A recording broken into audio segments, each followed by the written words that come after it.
Welcome to Aerospace Matt, and thank you for watching the video.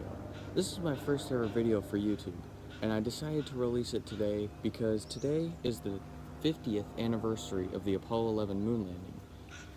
So because this channel is called Aerospace Matt, I would like to release this video a little bit later than it should have been because of the 50th anniversary. This video is going to be a compilation of videos I took on 4th of July, and I hope you enjoy it. I shot off some fireworks in the backyard, and so I took videos of them, and so I want to share those with you today as my first video. I have more projects planned for the future, and they're going to be really awesome. So please subscribe, and you can like the video if you enjoy this. Other than that, I hope you enjoy this. So these are what the artillery shells look like. I don't know what's up with these. They shifted from those really weird ball type fireworks. They have like a little ball on top, and then they have sort of something like this where it's black powder and all that. But these are totally different. And just coincidentally, they barely fit in the tube. So yeah, I guess that's gonna be quite hard. But anyways, check it out, mini canister shells.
That's the end of the video. I hope you enjoyed the video, and I will see you in the next one.